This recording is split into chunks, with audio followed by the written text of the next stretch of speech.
Thousands of years before the birth of Christ, in a geographic region known as the Fertile Crescent, lived a culture known as the Sumerians, in an area called Mesopotamia. This region today consists of the countries of Iraq, Iran, Syria, Jordan, and Turkey, and is referred to as the Near East. Long before this region being known for oil production, it was an important trade center for metals, lumber, and textiles, and has a habitation history stretching back thousands and thousands of years. It is considered the birthplace of written language, with the cuneiform writings, which consists of wedge-shaped markings impressed into clay tablets, which were then baked and stored on shelves in ancient warehouses. Hints of these ancient writings were whispered for hundreds of years, but were not discovered until the late 19th century and the early 20th century. Little was known of their actual meaning until scholars like Georg Grotefend, Henry Rawlinson, Edward Hincks, and Jules Oppert deciphered the various texts and gained a better understanding of life in Mesopotamia. The scholar and translator George Smith contributed significantly to the understanding of cuneiform with his translation of The Epic of Gilgamesh in 1872. This translation allowed other cuneiform tablets to be interpreted more accurately, which overturned the traditional understanding of the biblical version of history of the time and made room for scholarly, objective explorations of the history of the Near East to move forward. Much debate has emerged regarding the establishment of the Sumerian culture and what exactly took place prior to their emergence in that region. Historical records of events prior to the Great Flood are mostly unknown, and stories, mostly considered as myth or legend, have been spoken amongst scholars for centuries. The Epic of Gilgamesh in particular sheds light on much of this history, but was purposely removed from inclusion in biblical text and the writing of the Bible. In it appear passages regarding an otherworldly race of beings known as the Anunnaki that inhabited this region of the planet for thousands and thousands of years, and are said to have been the creators of the Homo sapien through genetic manipulation. And it is this otherworldly race, the Anunnaki, that we intend to explore and attempt to determine the true history of this mythical race, who originated from the planet Nibiru. So, come along with us as we explore the Annunaki Enigma.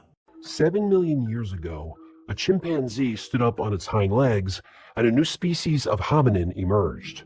Over the next few million years, hominins evolved. They were still ape-like in appearance, but these were not apes. Their brains grew larger. They created stone tools and hunted large game.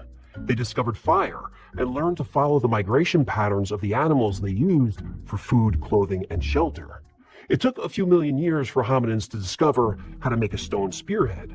2 million years later, that stone spearhead changed into a different shaped spearhead. But 300,000 years ago, Homo sapiens appeared.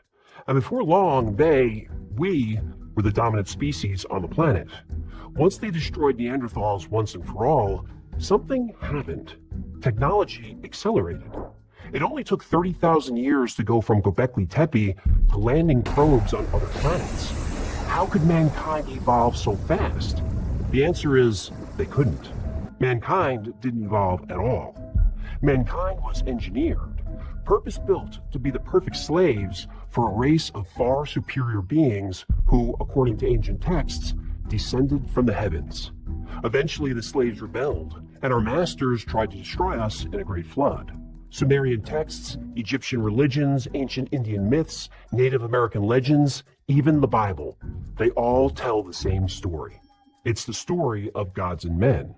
It's the story of the Anunnaki. Mesopotamia is called the cradle of civilization. Long before the pyramids soared above Egypt, and ages before Stonehenge was built, the ancient civilization of Sumer thrived.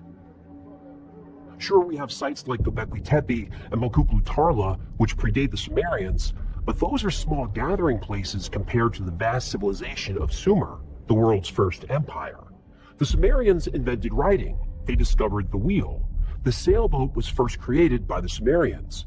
They revolutionized agriculture by inventing the first plow, to be used on farms fed by a sophisticated irrigation system. Again, the world's first.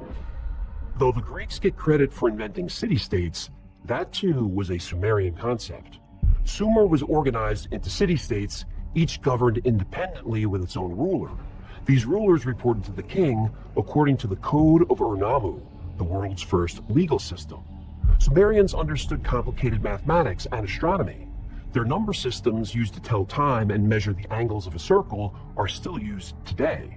Sumer was founded about 7,000 years ago, and you probably know everything I've said so far. This is common knowledge. What's also common knowledge is that Homo sapiens, or modern man, appeared about 300,000 years ago. Look at how much our technology has evolved since the Sumerians. It took only 7,000 years to go from discovering writing to landing a man on the moon. So what took so long? Why the sudden explosion of technology? What was modern man doing for the 225,000 years or so before ancient Sumer? Why did technology not progress? Ancient Sumerian texts tell us why. Technology couldn't progress because humans were busy working the mines. Oh, they weren't mining for coal, they were mining for gold. Gold is a miraculous metal. It's an excellent conductor, highly useful in electronics, and crucial to space travel. Radioactive gold isotopes can target and destroy cancer cells. Gold can also be used for data processing and transmission. Before the 20th century, humans had no practical use for gold. It's nice to look at, but they couldn't use it for anything. Have you ever wondered why a metal, useless to ancient humans, suddenly and only very recently became the most valuable metal in the world? Gold has other uses. Gold nanoparticles can clean the environment. Gold facilitates chemical reactions that purify water and air by leaching away toxic compounds. That's where the sky gods of Sumer come in, the Anunnaki. Gold was more than the most valuable metal in the world. It was the most valuable metal in the solar system. The Anunnaki weren't gods. They were aliens from another planet. They needed gold to save their world from an environmental disaster, but gold was rare on their planet. They found a solution. About 450,000 years ago, the Anunnaki arrived on Earth not to help humans, but to use them. Gold is abundant on Earth. The Anunnaki knew this, and they wanted every ounce of it. So they bred us as a slave race to work the mines. The planet of the Anunnaki, hiding in the far reaches of our solar system, does exist, not just according to ancient tablets, but according to NASA. The homeworld of the Anunnaki has been called the 12th planet by Zecharia Sitchin. NASA calls it Planet 9. Others call it Planet X. The Sumerians and the Anunnaki called their planet Nibiru, and the fates of Nibiru and Earth were about to be joined together forever. Anu stood on his balcony and laughed to himself. His laugh wasn't about anything funny. It was a sarcastic laugh. Anu wasn't his given name. Anu was his title, given to all leaders of his people, the Anunnaki. 50,000 years ago, when Anu was young and ambitious, he fought former King Alalu for the throne and won. The council elected him to see Nibiru through the crisis. But during his time as leader, conditions on the planet were only getting worse. Industry on Nibiru was highly controlled.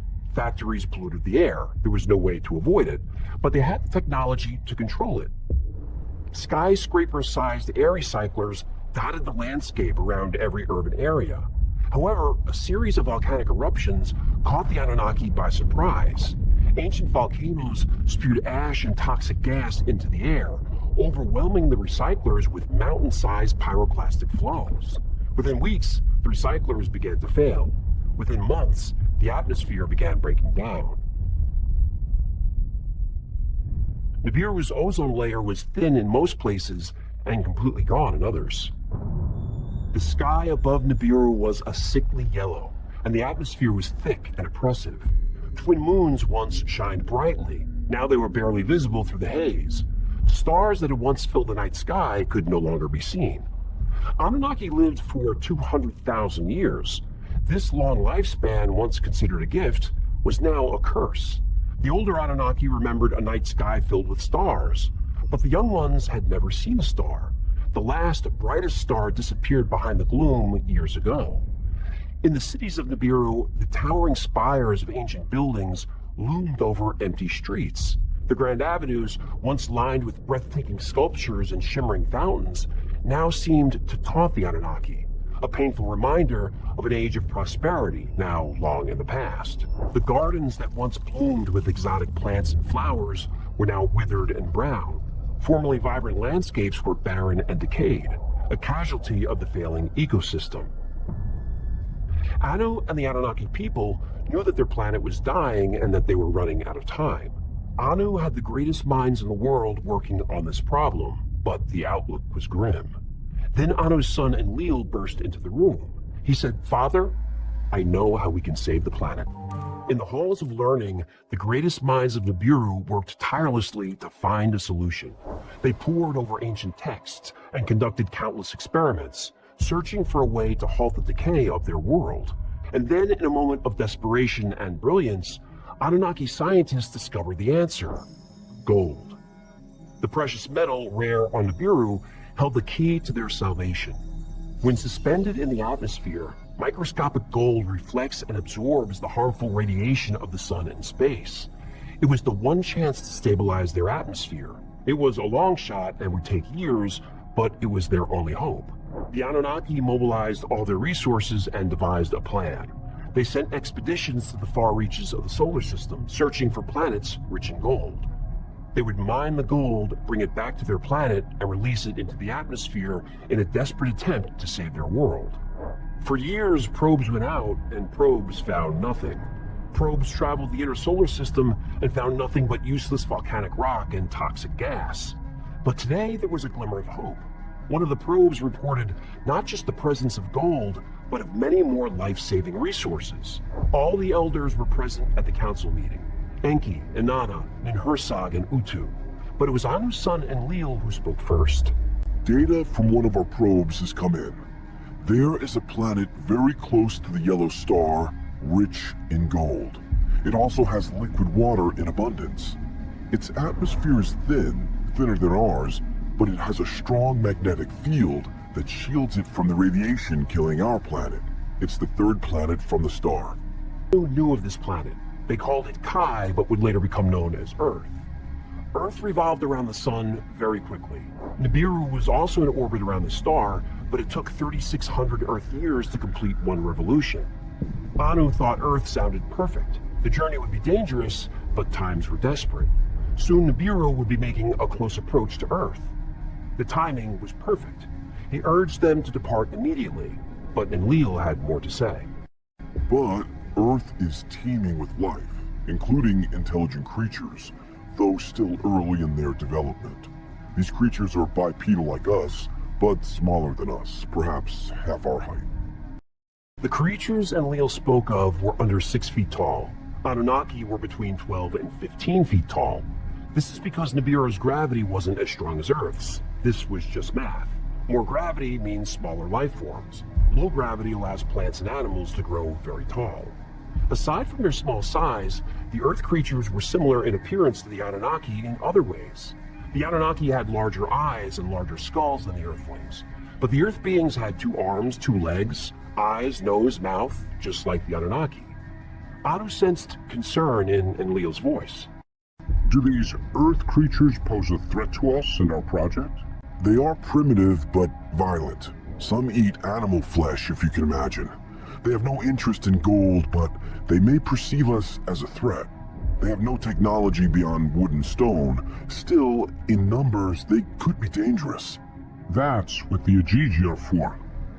The Ajiji were a race of slaves who served the Anunnaki in all things, from operating the factories to maintaining order.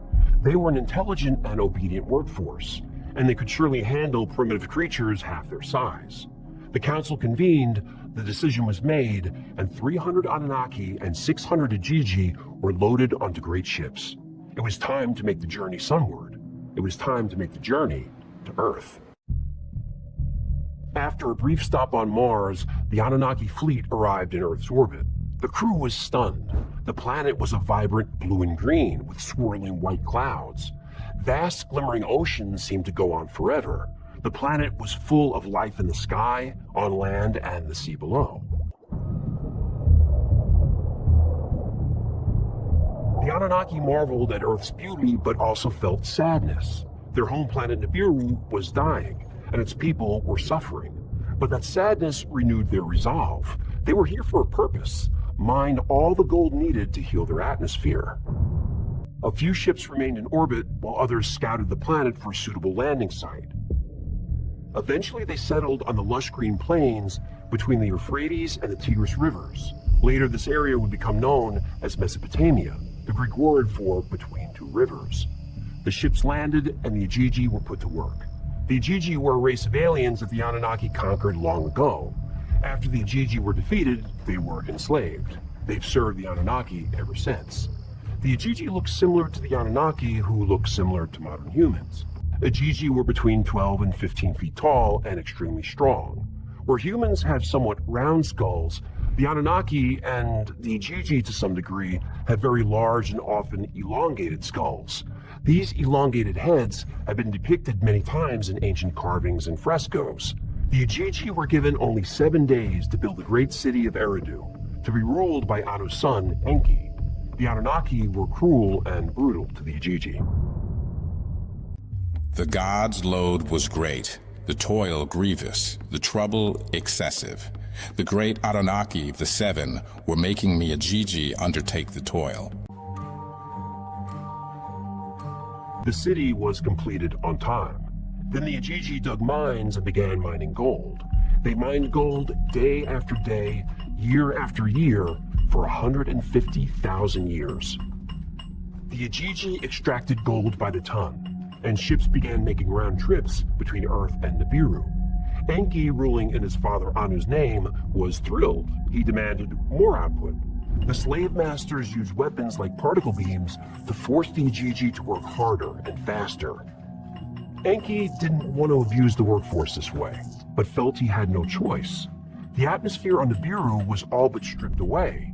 He wasn't sure the gold would get back home in time. Then, against his better judgment, Enki demanded even more output from the mines. The slave masters were told to use any means necessary to get this done, including torture. Soon whispers of dissent circulated among the Igigi. Then the whispers became shouts.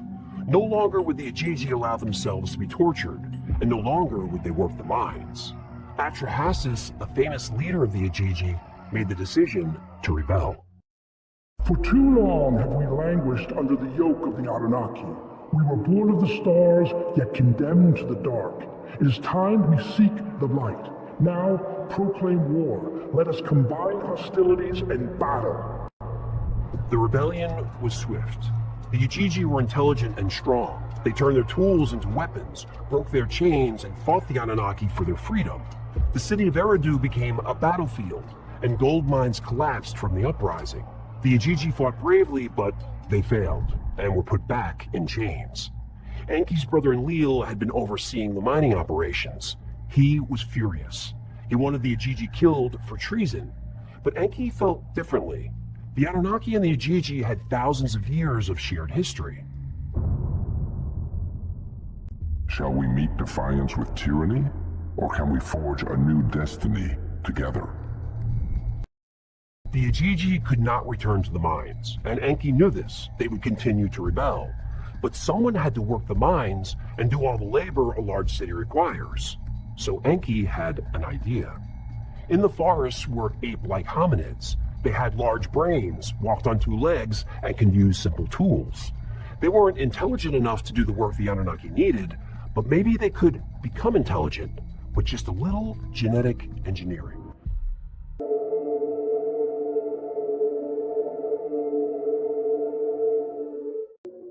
There were groups of hominids living in the forest around the Anunnaki cities. These were our ancestors. They were either Homo heidelbergensis or Homo erectus. The Anunnaki took one of the hominid males and attempted to cross his genetics with the Anunnaki. Enki wanted to create a creature that would be intelligent like the Igigi, but not too intelligent. They would be strong, but much smaller than the Igigi. They would be engineered to be submissive and much easier to control. The first experiments were done in a lab, and the results were horrific. Instead of creating a perfect being, the genetic experiments created monsters. Gorgons, Cyclops, Banshees, and two-headed giants. These monsters still live on in ancient stories. The Anunnaki changed their approach. They genetically spliced their DNA with that of a hominid female. Then, rather than grow the embryo in a lab, they implanted it in the female. It worked. Less than a year later, a child was born, a boy. He looked more like the Anunnaki than the ape-like creatures roaming the forest. They named the child Adamu. Adamu means first man. In Hebrew, the word also means from the ground or earth. In Genesis, God made Adam in his own image from the dust on the ground. In ancient Sumerian, Akkadian, and Babylonian texts, the creation of man is described the same way. Man is created in the image of the god or gods by mixing the blood of a god with the clay of the earth. Ancient Egyptians had a story of man being created by mixing a tear of a god with the clay of the earth. Blood, or even a tear, would contain DNA. And clay in ancient writings doesn't mean actual clay, it refers to all life on Earth. Every culture and religion has some variation of this story. And there is that gap in history where hominids go from very simple primates to a very intelligent, advanced race. We're far more intelligent than any of the species before us. You'd think there'd be a slow but steady evolution of intelligence, but we don't see it. It's as if humans suddenly appeared. Dr. Ellis Silver wrote a book about this jump in evolution in his book, Humans Are Not From Earth. His theory says that humans were brought here by aliens. Now, whether brought here or created here, the theory says humans were genetically engineered using alien DNA. Dr. Silver claims that humans are not well suited to Earth's environment, while every other animal is. Why did we lose our fur? Human skin is very sensitive to sunlight and UV radiation. If we spend too much time in the sun, it leads to serious diseases, especially skin cancer. No other animals get sunburned. Mammals have fur or thick skin. Fish scales, even birds' feathers, all offer protection from the sun. Sure, pigs, elephants, and even reptiles can get burned, but they protect themselves by rolling around in mud or changing their skin. Now we have sunblock, but what did humans do to protect their skin 100,000 years ago? Also, humans are more susceptible to illness, disease, and birth disorders than other animals. I have 2 cats. I've had cats for years. I can't remember them ever getting sick. Buddy eventually got sick, but then he died. For 14 years, he never had so much as a cold.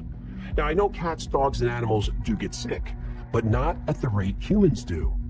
Dr. Silver mentions that humans tend to crave food that's bad for us. Salt, sugar, fat, carbs. We're surrounded by vegetables, nuts, and fruit, but most people would rather have a cheeseburger, fries, and a milkshake.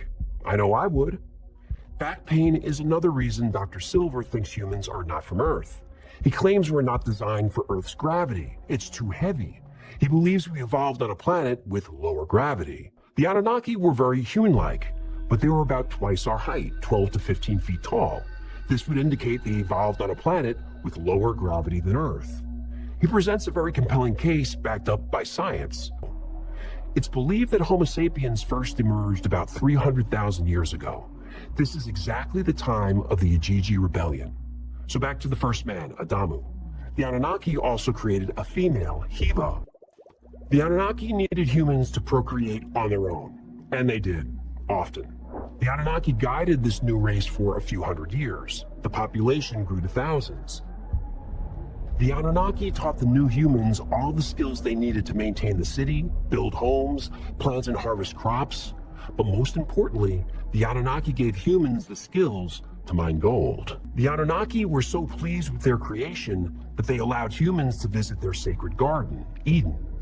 There is a lot of the Anunnaki story in every major religion in the world. But now we run into a problem. Humans didn't look like apes at all. They looked pretty much like Anunnaki, just smaller. And human women were beautiful. One of these women caught the eye of Enki, the Anunnaki ruler of the city Eridu. But relationships between Anunnaki, Ijiji, and humans were strictly forbidden. So Enki broke the law and had a relationship with a human woman. From this relationship, a child was born, a boy named Adapa. Until now, humans were very simple, docile beings. Intelligent enough to do the work the Anunnaki needed, but not intelligent enough to complain about it. The birth of Adapa changed everything. He was part human, part Anunnaki. He was extremely intelligent. He married a woman named Atiti. From the family of Adapa began a new line of highly intelligent humans, and they started asking questions. They inherited the Anunnaki's desire for gold and for power. But there was a bigger problem. Another trait emerged in this new line of intelligent humans, a trait that would shape the future of our entire species. That new trait was violence. In just a few years, the first generation submissive humans were gone. Some were murdered, but most just died out. The new humans had no interest in mating with them, but they still were interested in mating. Against the orders of the Anunnaki, these new, intelligent, violent humans procreated a lot. Soon the city of Eridu was overrun. It could no longer sustain the human population. People were killing each other for food. The violence was out of control. Enlil was especially annoyed by the constant disturbance of humans. He decided to lessen the population by sending a series of plagues. First drought, then pestilence, and then famine. After each of these plagues, the humans appealed to the god who made them, Enki. He helped ease their suffering and return the earth to its natural state. By now, the Anunnaki had enough gold to heal their planet, and the humans had become a nuisance. The Anunnaki cast them out of Eden and out of Eridu, and from there the human race spread around the world. But not all humans left. Some stayed and had relationships with several Anunnaki. The children born of these relationships were extremely powerful demigods. Legendary figures like Gilgamesh, Samson, Hercules, and Perseus were the offspring of Anunnaki human unions. But some humans had relationships with the Ajiji. These unions did not produce heroes. They produced monsters. These offspring were a race of giants called the Nephilim. They were cruel and brutal. They tormented and tortured humans, and in many cases, they ate them. Meanwhile, mankind flourished. Human settlements became cities, and cities became empires. Humans conquered all four corners of the earth. It was a prosperous, if not decadent, time. But the human race didn't know their world was about to change, drastically. It first appeared in the night sky like any other star, but as the weeks passed, the object grew brighter and larger. Humans were confused and growing concerned. They had no idea what this object was, but the Anunnaki did. It was their home. Nibiru takes 3,600 years to orbit the sun, but its orbit is highly elliptical, so Nibiru travels way beyond Pluto nearly to the Kuiper Belt, then swings all the way back through the inner solar system. During this time, it comes very close to the Earth, so the Anunnaki started packing. They had enough gold to heal their atmosphere. There's no reason to stay on Earth anymore. Besides, when Nibiru got close to the Earth, they did not want to be on the surface. Well, imagine every disaster movie you've ever seen rolled into one cataclysmic event. It's actually way worse.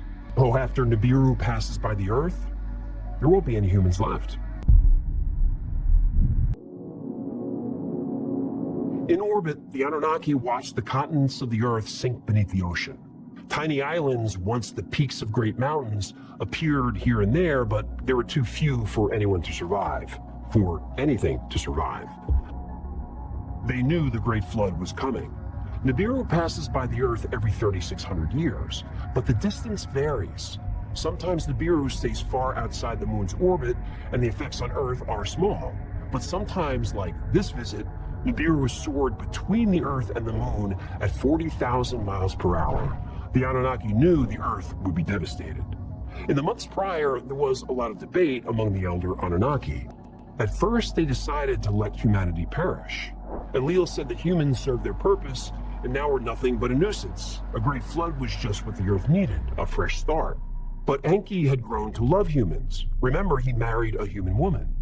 Enki offered Enlil and the other Anunnaki a compromise. The flood would come as planned, but one man and his family would be spared. Utnapishtim, a wise and good man. He and his wife and family would build a large boat. Yes, and on that boat, they would take the seeds of all living creatures.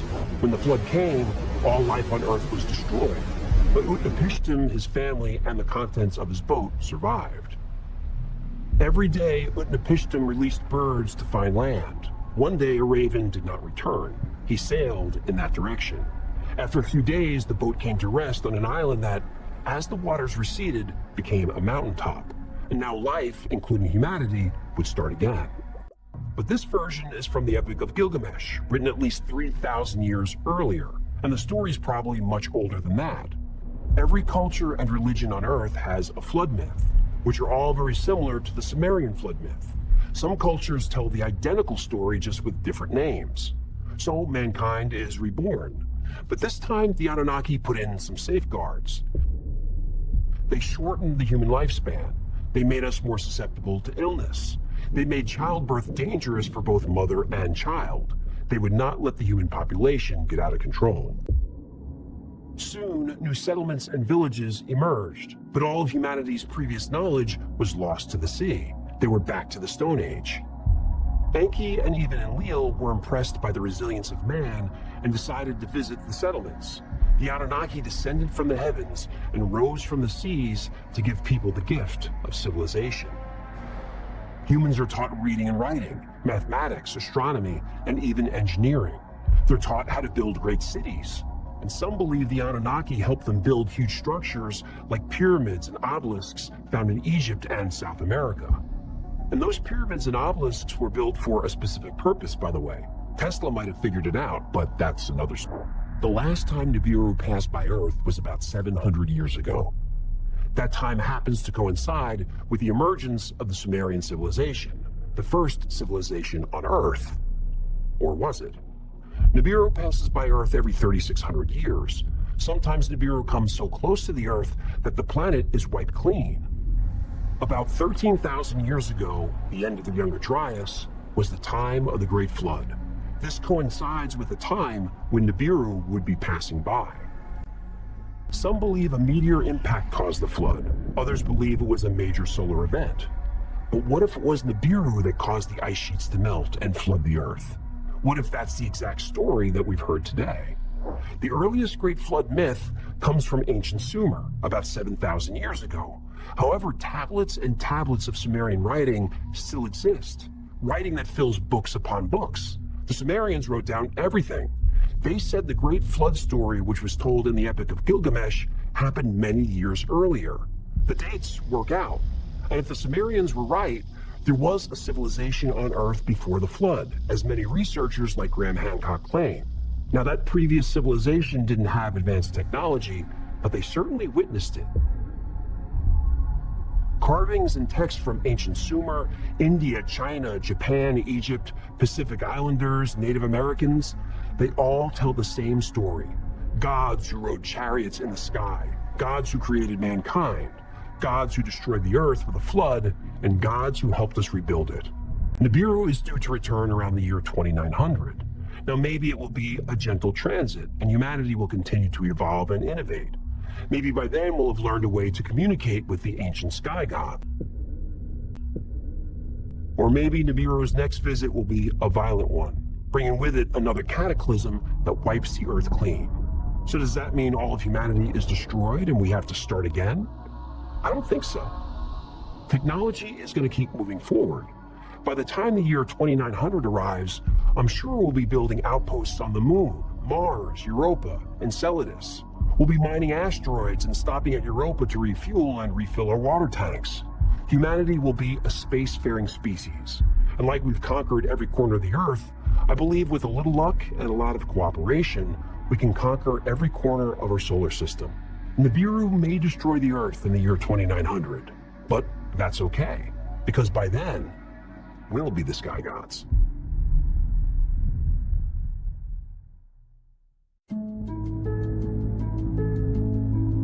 The Anunnaki, the sky gods from Nibiru who traveled to the Earth in search of gold, needed to save their planet. And while here, they created the human race as a slave species to mine that gold. Eventually, humans grew too intelligent, greedy, arrogant, and violent. Then they were wiped out in a global flood when Nibiru passed close to the Earth. Almost all the Anunnaki ancient alien story comes from the work of Zecharia Sitchin. His book, The 12th Planet, explained how the story is written word for word in ancient Sumerian texts. His first book was such a hit that he wrote a whole series about ancient aliens and their time here on Earth. Sitchin spent over 20 years studying Sumerian tablets and teaching himself ancient languages. He translated thousands of texts, and a legend was born. So, who was Zecharia Sitchin? A Sumerologist? An archaeologist? A philologist? Sitchin was none of these. He claimed to have an economics degree from the University of London, though that's never been confirmed. While he was working for a shipping company in New York, he taught himself Sumerian cuneiform. He then visited some ancient sites and started to piece together the ancient astronaut theory.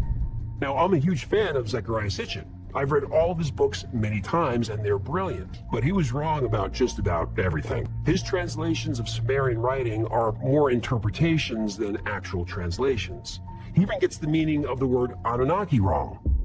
In the ancient texts of Sumeria, the term Anunnaki means those who from the heavens came. Anunnaki actually means royal blood or royal seed. Anu was the king of the gods, and his consort was named Ki. The Annunaki were descended from Anu and Ki. They became the gods in the Mesopotamian pantheon. Sitchin's book was released in 1976. There was no internet. There were no databases of ancient writing and cuneiform, but now there is. Because we now know so much about how the Sumerians spoke and wrote, we also know that Zecharia Sitchin wasn't a very good translator. He got even basic words and grammar wrong. In fact, the title, The 12th Planet, refers to the image on the Sumerian cylinder seal VA-243. On the seal, the sun is surrounded by 12 objects that appear to be planets. Sitchin claims that the Sumerians knew of all the planets in the solar system, plus Nibiru and a few other objects. Now, the truth is, the Sumerians did know about planets, but they didn't know of any beyond Saturn. They didn't have telescopes, and Saturn was all that they could see with the naked eye. Other things Sitchin got wrong. Not a single Sumerian text mentions a flying vehicle. Yes, we read about them in other cultures. Ancient Indians wrote extensively about Vimana, giant vessels that could soar above the clouds. The Sumerians wrote about gold a few times, but not that much. And there's nothing in the text about mining gold to heal the atmosphere on Nibiru. By the way, Nibiru means crossing. Sitchin interpreted this to mean it was a planet that crossed the Earth's orbit every 3,600 years, but that's not what Nibiru was. Nibiru, or the crossing, was often associated with a solstice. It could refer to an object in the sky that indicated a solstice, or it could mean the sun or possibly a star crossing a certain way during a solstice. Sitchin took this idea and ran with it. He interpreted Nibiru to be a planet, but it wasn't. I'm not sure how he came up with the 3,600-year orbit, but if a huge object roared past the Earth every 3,600 years, you'd think there'd be plenty of documentation. Every culture and religion has a flood myth. I think the count is up to 140, and maybe more. And they're all very, very similar stories. Frequently, 8 people are saved, as in the stories of Noah, Utnapishtim, and many others. It's been said that all the flood myths are copied from the others, and that the flood in the Bible is derived from the Epic of Gilgamesh. But when the ancient Sumerians wrote about the flood, even to them, this was an event that happened in their ancient history. I think all these myths were referring to the same great flood, and they didn't copy each other. I think they all arose independently. The ancient Chinese, Mayans, Nordics, and Polynesians weren't intermingling in ancient times, yet they all tell the same story, probably because it happened. Also, almost as many cultures have a creation myth about a god adding his own essence to clay. The essence could be DNA, and the clay could represent early hominids. Zecharia Sitchin's ancient astronaut theory is considered pseudoscience. His work has been called far worse. So is the story of the Anunnaki and Nibiru debunked? Well, not so fast. Debunkers have been asking for hard evidence, physical proof of the Anunnaki. For thousands of years, the Sumerian cities of Eridu and Ur were myths, but they were eventually found. And in the city of Ur, a tomb was discovered. In the tomb was the skeleton of a queen of the first Sumerian dynasty. The ancient Sumerian city of Ur had been lost for thousands of years, but in the early 20th century it was discovered. In 1927, British archaeologist Leonard Woolley discovered the remains of Queen Puabi. She's queen of the first dynasty of Ur, which, if you believe the ancient astronaut theory, places her very close to when the Anunnaki started creating humans. It's been speculated that Queen Puabi was a human Anunnaki hybrid. Her skull was huge, elongated, and the Anunnaki were described as having skulls just like this. There's currently an effort to have her DNA tested, but that project has been met with some resistance. Now, Queen Puabi is not unique. Elongated skulls have been found all over the world. A large number of them have been found in Peru. They're called the Paracas skulls. Their DNA was tested in 2014, and the results were surprising. The skulls date back thousands of years and have DNA only found in people in the Middle East. And listen to this. The DNA from the largest skull has genetics that originate in Mesopotamia. Well, mainstream science doesn't think so. One of the researchers of the skulls, L.A. Marzulli, believes the skulls belong to Nephilim hybrids. And it's interesting that people with Middle Eastern DNA were in the jungles of South America thousands of years ago. Are they Nephilim? Anunnaki hybrids? I'll leave it to you to decide. Now, we know Sitchin was wrong about the planet Nibiru, but in 2015, Caltech researchers found evidence of a huge object deep in the solar system. It's a planet about the size of Neptune with an orbit so elliptical it reaches far beyond Pluto. Now, there are no photographs of it yet, but it's so large that its gravity is affecting the orbits of objects in the Kuiper Belt. Researchers say there is a 98% chance the object is there. It was a long-held belief that Homo sapiens' large brain is what made us so intelligent, but a Neanderthal brain was the same size as ours. Now, they weren't simple cavemen. Neanderthals built families, societies, created art, music, and waged organized war. But Homo sapiens eventually wiped out Neanderthals. How? Neanderthals were extremely strong, far more physically powerful than humans, and they had the same sized brain. They should have destroyed us. Why didn't they? In 2013, Homo naledi was discovered. Homo naledi are an extinct species of early humans.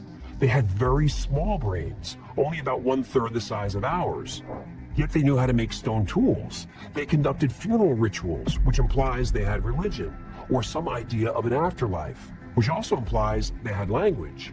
They were very intelligent. So if brain size doesn't indicate intelligence, what does? Well, in 2020, a very interesting study was released by scientists at the Max Planck Institute of Cell Biology and Genetics.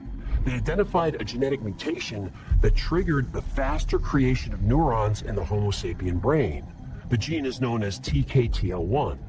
Other hominids also had this gene, including Neanderthals, but they all differ from the modern human gene by one amino acid.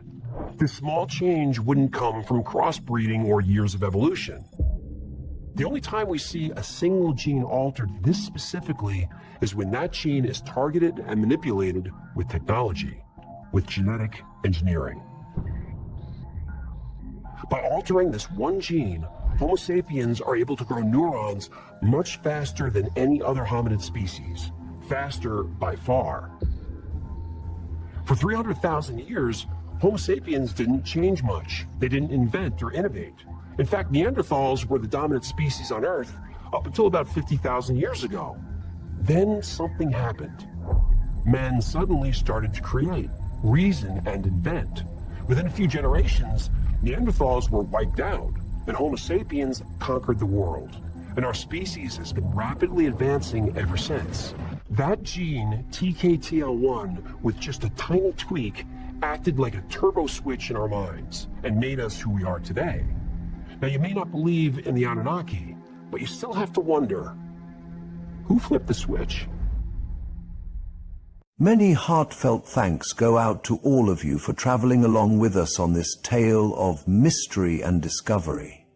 Please be sure to like and subscribe and hit the notification bell to receive updates on new releases. This helps us a great deal in our ongoing content endeavors. This is Professor Poppycock signing off, and I shall see you all in the next one. And remember, be happy and remain curious.